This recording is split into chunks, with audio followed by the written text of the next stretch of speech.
आज के वीडियो की शुरुआत इस सवाल से करते हैं। पढ़िए जरा सवाल क्या लिखा हुआ है कि निम्नलिखित में से किस क्षेत्र में धान्य कटक, जो महासंघिकों के अधीन एक प्रमुख बौद्धिक केंद्र के रूप में विकसित हुआ, स्थित था। ये सवाल यूपीएससी प्रीलिम एग्जाम में पूछा गया है। पिछले साल 70 बीपीएससी पीटी में सभी सब्जेक्ट के जो सवाल थे वो वन लाइनर पूछे गए थे, लेकिन एंशिएंट हिस्ट्री के जो सवाल थे वो स्टेटमेंट वाले 2-2, 3-3, 4-4 स्टेटमेंट वाले सवाल भी पूछे गए थे। आज के इस वीडियो में हम लोग एंशिएंट हिस्ट्री के बहुत ही अच्छे लेवल के 50 से अधिक सवालों का प्रैक्टिस करेंगे। यूपीएससी पीवाईक्यू है पिछले 10 वर्षों का, जिसको डिटेल में समझने का प्रयास करेंगे। इंग्लिश और हिंदी सभी में सवाल होंगे, आपको दिख ही रहा होगा। तो वीडियो को अंत तक देखिएगा ताकि सभी सवाल आप हल कर सकें। अंत में जब वीडियो एंड हो तो आप कुछ सीख करके जाएं। ओके। 72 बीपीएससी 15 जुलाई से बेसिक से एडवांस तक का आंसर राइटिंग शुरू होगा, जिसमें एनसीईआरटी, निबंध, जीएस1, जीएस2 सब कुछ मैं करवाऊंगा डिटेल में। क्या क्या चीज़ें होंगी शामिल, तो टारगेट मिलेगा, टारगेट के अकॉर्डिंग आंसर राइटिंग होता है। कॉपी वैल्यूएशन, निबंध लेखन, सरप्राइज टेस्ट होगा सप्ताह में एक दिन, मॉडल आंसर मिलेगा आपको, और जितने भी चैनल पर कंटेंट आते हैं उन सभी के पीडीएफ आपको मिल जाते हैं। बहुत ही लो प्राइस है, बहुत ही कम है। सहयोग राशि आपसे लेता हूँ, जुड़िएगा ज़रूर। अगर 72 की तैयारी कर रहे हो तो बहुत ही बेहतर रहेगा आपके लिए। चलिए शुरू करते हैं, देखते हैं पहला सवाल क्या है। 13 सितंबर हो गया अब तो एग्जामिनेशन का डेट। तो एक चीज़ का ध्यान रखिएगा विशेष कि जितना भी एग्ज़ाम का डेट आपको मिला हुआ है दिन, आज कितना तारीख है, जिस दिन मैं ये वीडियो रिकॉर्ड कर रहा हूँ उस दिन तारीख 6 जुलाई।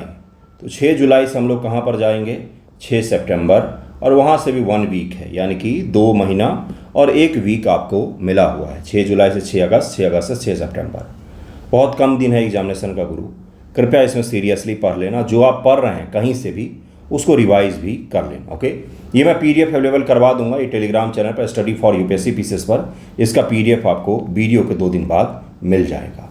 पहला सवाल है, निम्नलिखित किस क्षेत्र में धान्य कटक, जो महासंघिकों का अधीन एक प्रमुख बौद्ध केंद्र के रूप में विकसित हुआ, तो ये था, तो आंध्र प्रदेश में है, आंध्र में था। आंध्र में धान्य कटक, जिसे अमरावती के नाम से भी जाना जाता है। अमरावती किसके लिए जाना जाता है बंधुओं, तो ये बौद्ध कला का केंद्र था। बौद्ध कला के कुछ प्रमुख केंद्र थे, जिसमें से एक था मथुरा कला।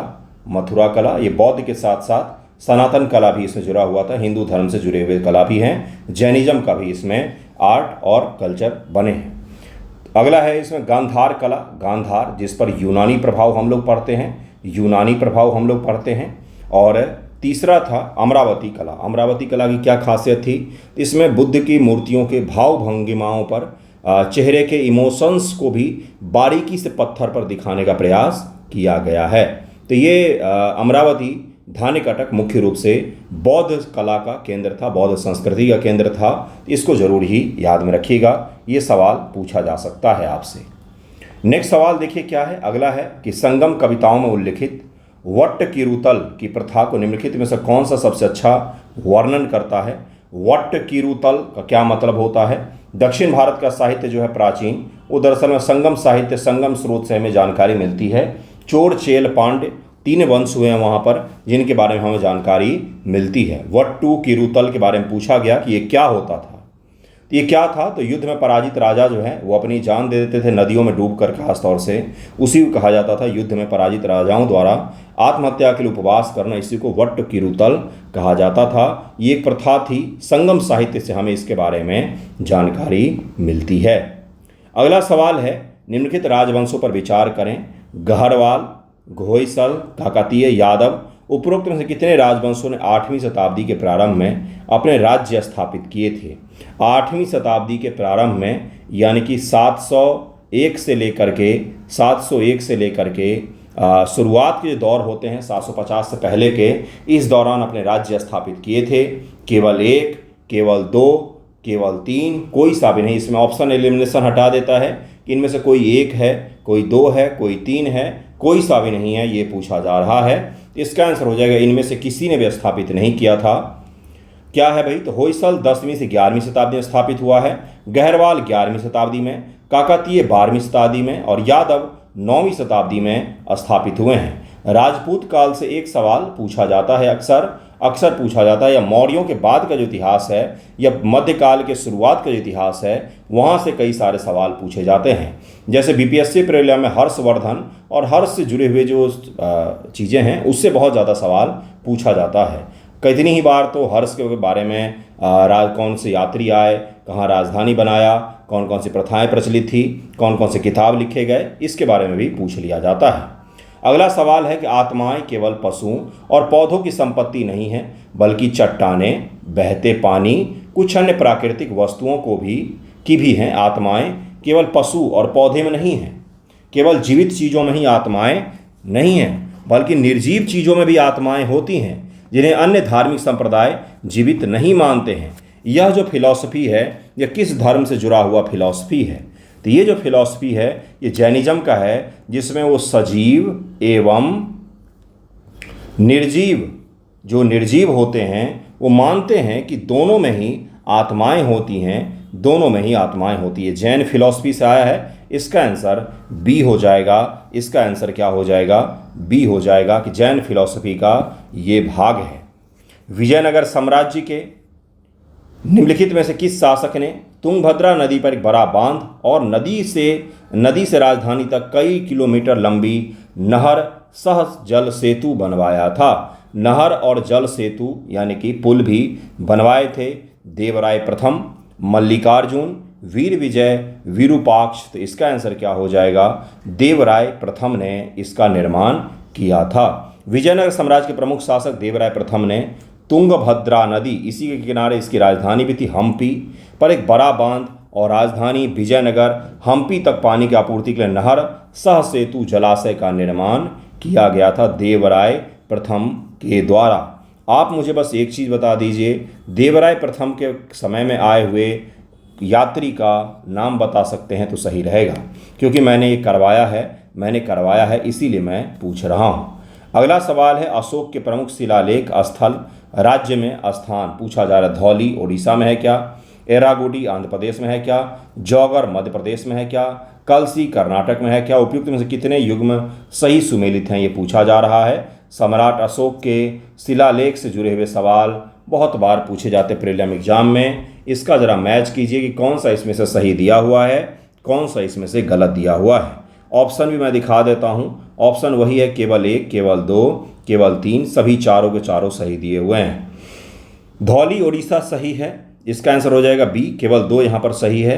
एरागुडी आंध्र प्रदेश सही है, बाकी जौगर गलत है, उड़ीसा में है, ये मध्य प्रदेश नहीं होगा। जौगर जो है यह एमपी में स्थित है और यहाँ पर सम्राट अशोक के शिलालेख मिले हैं। और कालसी कर्नाटक गलत है, बल्कि कालसी उत्तराखंड में है, देहरादून के समीप है, यहीं पर अशोक के शिलालेख स्थित हैं। तो कालसी भी गलत हो जाएगा।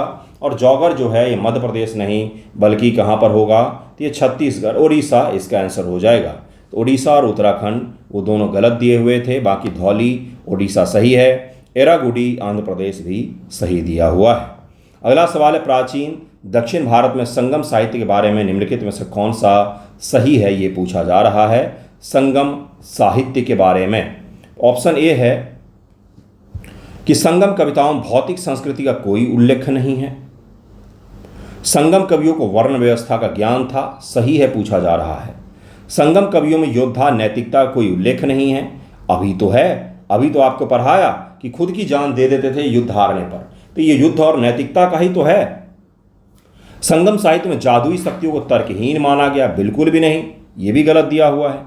इसका उत्तर हो जाएगा बी, संगम कवियों को वर्ण व्यवस्था का ज्ञान था, ये यहाँ पर गलत दिया, ये यहाँ पर सही दिया हुआ है, बाकी यहाँ पर क्या है तो गलत दिया हुआ है।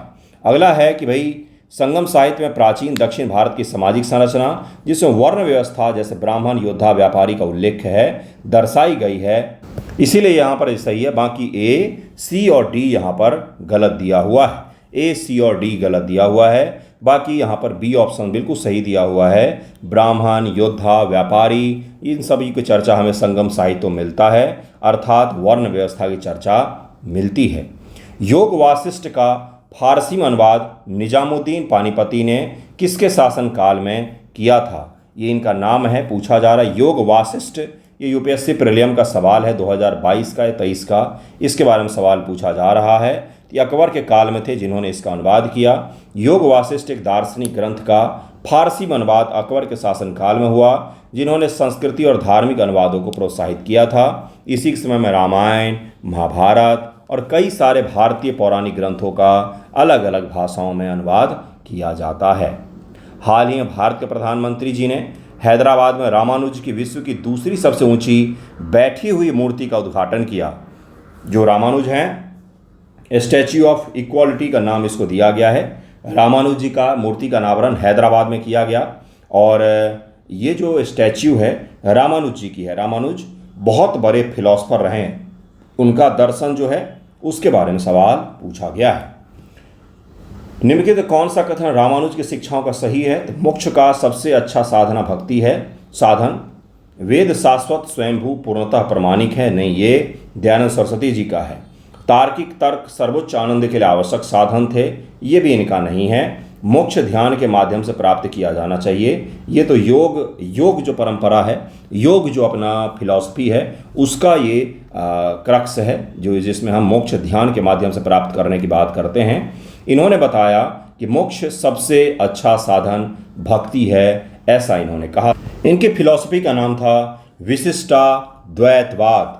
क्या नाम था? विशिष्टाद्वैतवाद इनके फिलॉसफी को कहा जाता है। ये भी ध्यान रखिएगा, कई बार पूछ लेता है। इनके जो फिलॉसफी है उसको विशिष्टाद्वैत कहा जाता है।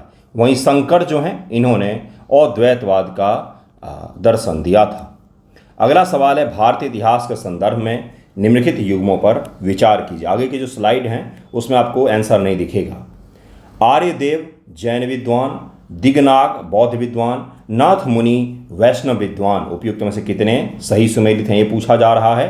तो केवल यहाँ पर 2 युग्म सही सुमेलित हैं। आर्यदेव जैन विद्वान गलत है, आर्यदेव बौद्ध विद्वान थे, बाकी दिगनाग बौद्ध विद्वान हैं और नाथ मुनि वैष्णव विद्वान हुए हैं। इसका आंसर सी हो जाएगा। केवल 2 युग्म यहाँ पर सही मैच किया हुआ है।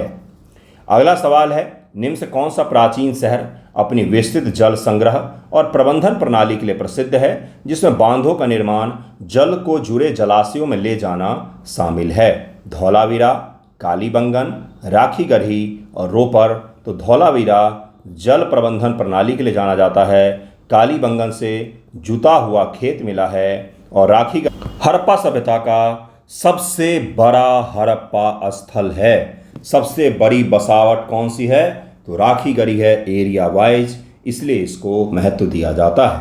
तो धौलावीरा गुजरात में हड़प्पा स्थल है, अपनी परिष्कृत जल संग्रह प्रणाली, जलाशय और बांध नहरों के लिए प्रसिद्ध है।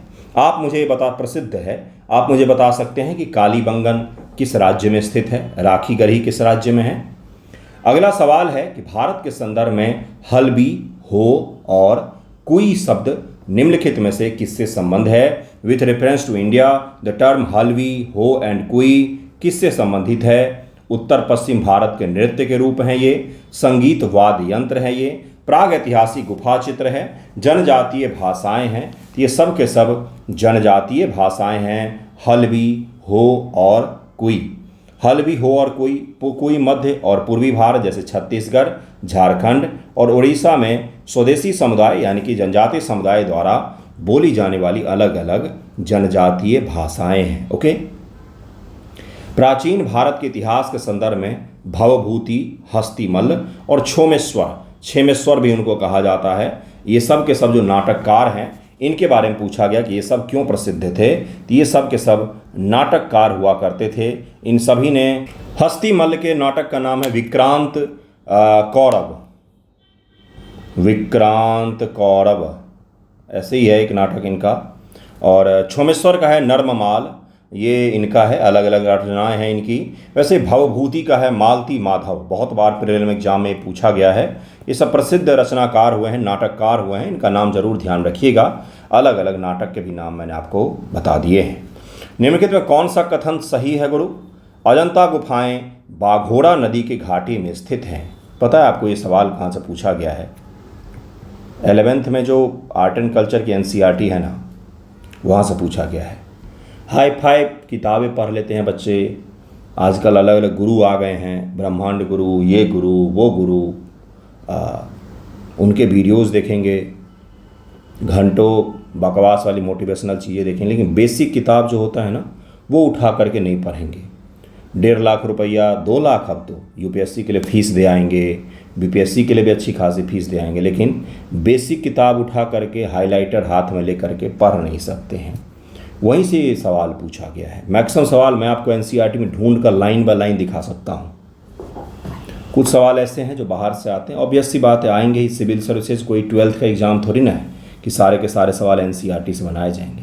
बेस वही होता है। बोल बोल के आप थक जाओगे, लेकिन हिंदी माध्यम के बच्चे सुनते नहीं हैं आपकी। तब तक नहीं सुनते हैं जब तक उनको ठोकर नहीं लगती है। ठोकर लगते लगते देर हो जाती है कई बार। तो इसलिए पढ़िए अच्छे से, बेस मजबूत कीजिए, बेसिक चीज़ों को पढ़िए। हाई फाई चीज़ें और ऐसे वीडियो जिनसे आउटपुट कुछ नहीं निकल रहा है उनको देखने का कोई मतलब नहीं बनता है। वो 2 महीने बाद भी यूट्यूब पर रहेंगे, पीटी के बाद देख लीजिएगा। पढ़ाई लिखाई पर थोड़ा सा विशेष ध्यान दे करके बेसिक चीज़ों का रिवीजन सबसे प्रथम में करना चाहिए। मैं ऐसा नहीं बोल रहा हूँ कि आप बैठ जाइए 11th की एनसीईआरटी लेकर के, लेकिन अगर आप यूपीएससी की तैयारी शुरू कर रहे हैं, बीपीएससी की तैयारी शुरू कर रहे हैं, 72 का तैयारी कर रहे हैं, यूपीपीएससी की तैयारी शुरू कर रहे हैं, तो शुरू वहीं से कीजिए जहाँ से करना चाहिए। ठीक है। अजंता गुफाएं बाघोर नदी के घाटी में स्थित है। सांची स्तूप चंबल नदी घाटी में स्थित है। सही ये पूछा गया है। पांडुलेना गुफा मंदिर नर्मदा नदी घाटी में स्थित है। अमरावती स्तूप गोदावरी नदी घाटी में स्थित है। बिल्कुल नहीं, अमरावती कहाँ, नीचे अभी। अजंता गुफाएं महाराष्ट्र बाघोरा नदी की घाटी में स्थित है। अन्य विकल्प गलत है। सांची चंबल के पास नहीं है। पांडुलेना नासी गुफाएं गोदावरी के पास में है। और अमरावती स्तूप कृष्णा नदी के समीप में स्थित हैं। कभी जीवन में अगर मैप पर भी देखा होता है कहाँ पर कौन सा स्तूप है, कहाँ पर कौन सी नदियाँ बह रही हैं, तो इस सवाल को आसानी से हल कर ले जाते हैं। कई बार कॉमन सेंस से सवालें हल होती हैं। फैक्ट्स जरूरी नहीं कि सारे के सारे याद ही हों आपको। ऐतिहासिक स्थल बुर्ज होम सैलकट मंदिर। क्या बुर्ज होम में सैलकट शिला को काट करके मंदिर बनाया गया है? चंद्रकेतुगढ़ टेराकोटा कला, गणेश्वर तांबे की कलाकृतियाँ। गणेश्वर के बारे में एनसीईआरटी पाषाण काल में डिटेल में आपको मिल जाएगा।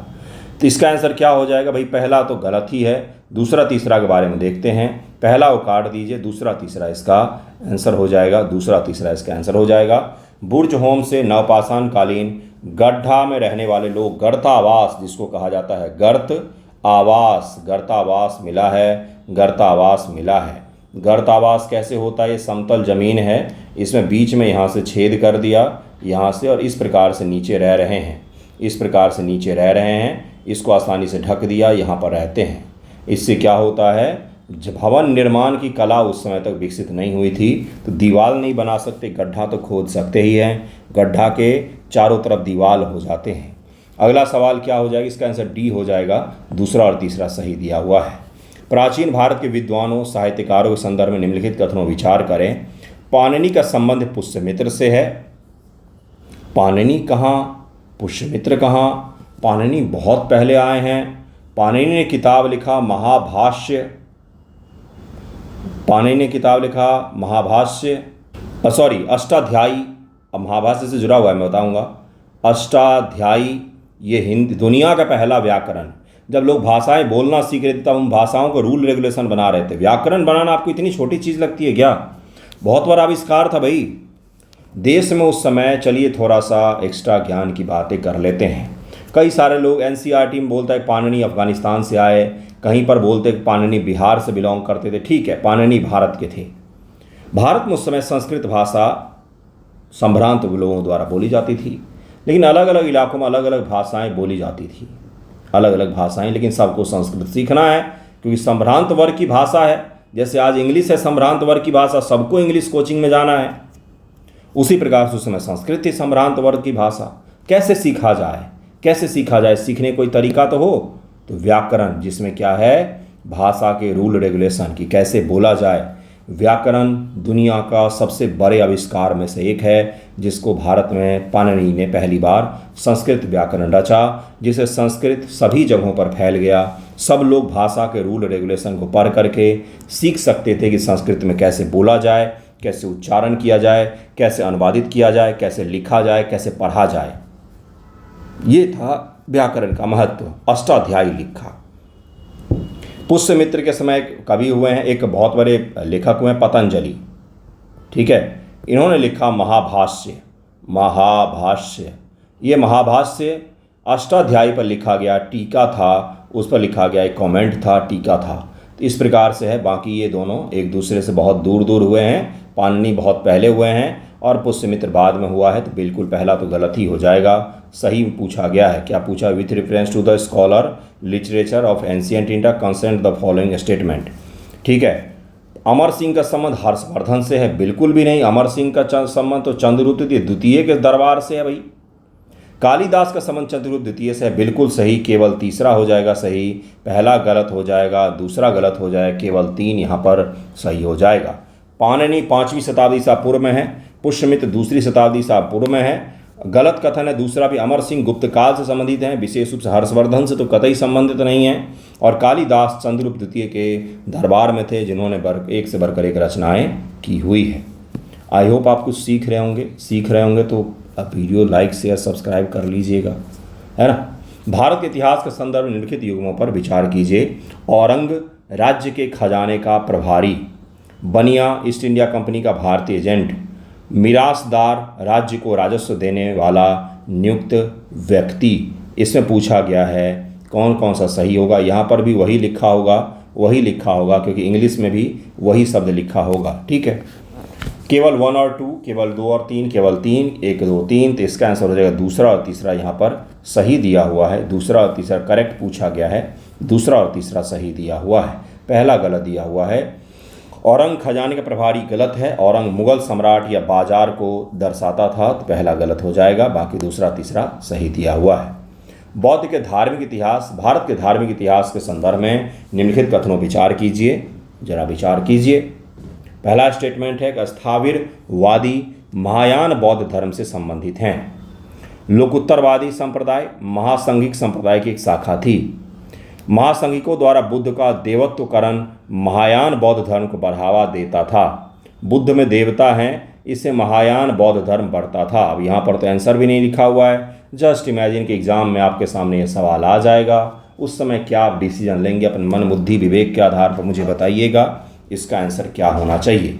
आई होप आपने आंसर लगा लिया होगा। अब इसका आंसर देखते हैं क्या दिया हुआ है। इसका आंसर दिया हुआ है दूसरा और तीसरा, पहला गलत दिया हुआ है। स्थाविरवादी महायान बौद्ध धर्म से संबंधित है, ये यहाँ पर गलत दिया हुआ है, पहला गलत दिया हुआ है, दूसरा और तीसरा यहाँ पर सही दिया हुआ है। स्थारीवादी थेरवाद यानी कि हीनयान बौद्ध धर्म से संबंधित हैं। लोकोत्तरवादी महासंघिकों की एक शाखा है। महासंघिकों ने बुद्ध का देवत्वकरण किया, जिससे महायान बौद्ध धर्म को बढ़ावा दिया गया और बाद में चल करके चतुर्थ बौद्ध संगति में महायान और हीनयान में कंप्लीट डिवीजन हो जाता है बुद्धिज्म का। भारत के इतिहास के में निम्नलिखित घटनाओं पर विचार कीजिए। कुछ घटनाएं हैं। राजा भोज के दिन प्रतिहारों का उदय, महेंद्र वन के अधीन पल्लव शक्ति का स्थापना, परांतक वन द्वारा चोल शक्ति की स्थापना, गोपाल द्वारा पाल वंश की स्थापना। अब आपको इसको टाइम के हिसाब से प्रारंभिक समय शुरू करके सबसे पहले कौन, सबसे अंत में कौन, ये आपको मैच करना है। इसको ज़रा मैच कीजिए। राजा भोज, महेंद्र वर्मन प्रथम, बहुत कठिन सवाल है क्योंकि आप कंफ्यूज किस में होंगे, तो आप कंफ्यूज हो सकते हैं प्रतिहारों में और पल्लवों में, दूसरे में कंफ्यूज हो सकते हैं। बाकी प्रांतक वगैरह का सबको पता होता है। इसका आंसर क्या हो जाएगा? सी हो जाएगा। 2 4 1 3 हो जाएगा।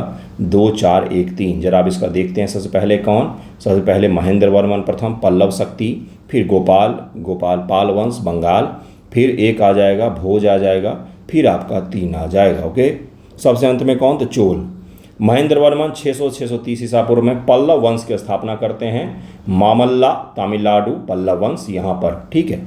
गोपाल तो ये बंगाल में हो गया। भोज प्रतिहार तो इधर हो गए, भारत के पश्चिम भारत के क्षेत्र में। परांतक वन चोल यहाँ पर हो गए बीच में। ठीक है। तो इसका आंसर क्या हो जाएगा? इसका आंसर सी हो जाएगा। चोल भी यहीं पर थे, बाद में आएंगे। पल्लव जब खत्म होते हैं तब चोलों का आता है। इसका आंसर ये हो जाए, यहाँ पर चोल थे, इसका आंसर सी हो जाता है। हर्षवर्धन काल के स्रोतों में सामान्यतः उल्लिखित हुंडी की प्रकृति को निम्नलिखित में से कौन सा वाक्य परिभाषित करता है? हुंडी का मतलब आपसे पूछा जा रहा है। विनिमय पत्र होता है, ये बिल ऑफ एक्सचेंज ही होता है, इसी को हुंडी शब्द कहा जाता है। मध्यकालीन भारत में व्यापार और लेन देन के लिए उपयोग किया जाने वाला यह पत्र होता था। भारत के इतिहास के संदर्भ में कुल्यवाप और द्रोणावाप शब्द निम्नलिखित में से किसको दर्शाते हैं? कुल्यवाप और द्रोणावाप ये गुप्तों के काल में उपयोग होता था, मुख्य रूप से भूमि माप के लिए। इसका आंसर ए हो जाएगा, इसका आंसर ए हो जाएगा। बहुत ही कठिन सवाल था ये। निम्नलिखित में किस शासक ने अपने प्रजा को इस शिलालेख के माध्यम से सलाह दी थी कि जो कोई भी अपने धार्मिक संप्रदाय की प्रशंसा करता है या अपने संप्रदाय के प्रति अत्यधिक भक्ति के कारण अन्य संप्रदाय की निंदा करता है, वो अपने संप्रदाय को गंभीर रूप से हानि पहुंचाता है। अगर आप बोलते हो कि आपका ही धर्म सर्वश्रेष्ठ है, तो आपने अपने धर्म को खराब कर दिया, बर्बाद कर दिया, यही ये कहना चाह रहा है। ऐसा काम केवल सम्राट अशोक ही कह सकते हैं। सम्राट अशोक के शिलालेख के माध्यम से जनता को ये संवाद पहुंचाते थे कि संप्रदाय के नाम पर मत लड़ो, अपने संप्रदाय को अगर बढ़ावा देना है तो किसी के सामने बोलो मत, बल्कि उसके बारे में पढ़ो, लिखो, उसको समृद्ध बनाओ, उसमें इतिहास को ऐड करो, उसमें साहित्य को ऐड करो, उसमें नई नई चीज़ों को ऐड करो, न कि लोगों के सामने बखान करते रहो। लोगों के सामने बखान करने से चीज़ें छोटी होती जाती हैं। भारत के इतिहास के संदर्भ में निम्नलिखित युगों पर विचार करें। प्रसिद्ध स्थान वर्तमान राज्य से आपको जोड़ करके पूछा जा रहा है कि इनमें से कौन कौन सा है भाई जो सही मैच है। भिलसा प्राचीन जगह है, मध्य प्रदेश में है क्या? द्वार समुद्र प्राचीन जगह है, महाराष्ट्र में है क्या? गिरिनगर गुजरात में है क्या? स्थानेश्वर उत्तर प्रदेश में है क्या? स्थानेश्वर, जिसको थानेश्वर भी कहा जाता है, स्थानेश्वर कहाँ पर है ये पूछा जा रहा है 4 के बारे में। आई होप आपने आंसर निकाल लिया होगा। पूछा जा रहा है कि कौन सा सही मैच दिया हुआ है, कौन सा सही मैच दिया हुआ है। इसका आंसर क्या हो जाएगा? केवल पहला और तीसरा यहाँ पर सही था, पहला और तीसरा ही बस सही है, बाकी द्वार समुद्र महाराष्ट्र नहीं होगा, कर्नाटक हो जाएगा। देखिए यहाँ पर क्या लिखा हुआ, भिलसा मध्य प्रदेश में है, बिल्कुल सही, विदिशा में है ये। द्वार समुद्र हॉलीवीड कर्नाटक में स्थित है। गिरनार गुजरात बिल्कुल सही था। और थानेश्वर जो है यह हरियाणा में स्थित है। थानेश्वर को या स्थानेश्वर भी लिखते हैं, हरियाणा में स्थित है, हरियाणा में स्थित है, इसलिए ये गलत हो जाएगा। नेक्स्ट सवाल है और आज का आखिरी सवाल यही है कि प्राचीन भारत में गुप्त वंश के काल के संदर्भ में घंटसाला, कदुरा और चौल निम्नलिखित के लिए जाने जाते थे। किसके लिए? तो ये सब के सब व्यापारिक बंदरगाह थे, विदेश व्यापार संभालने वाले बंदरगाह थे। NCERT 11th से कट कॉपी पेस्ट किया गया इस सवाल को। इसका आंसर ए हो जाएगा। आई होप आपको कुछ पसंद आया होगा। अपने चैनल पर कंटेंट ही मिलेगा गुरु, शेरो शायरी तो नहीं मिलता, तो यही चीज़ मिलेगा। कंटेंट डाल के मैं आपको बोर करूँगा। पढ़िएगा, अच्छे से पढ़ना हो तो आपके लिए अच्छा रहेगा। हर प्रकार के सवाल प्रैक्टिस करके जाएं, अंधे होकर के ना जाएं 70 BPSC की जैसा कि 69 का ही पैटर्न होगा। 70 का भी मैं सवाल प्रैक्टिस करवाता हूं, 1 लाइनर, और आपको 69 पर आधारित इस प्रकार के कठिन सवाल ही प्रैक्टिस करवाऊंगा। मेरा फर्ज है ये करवाना, कर्तव्य है, मैं करवाता हूं। आपका कर्तव्य है करना। करिएगा, पढ़िएगा अच्छे से, ठीक है। धन्यवाद आप सभी का।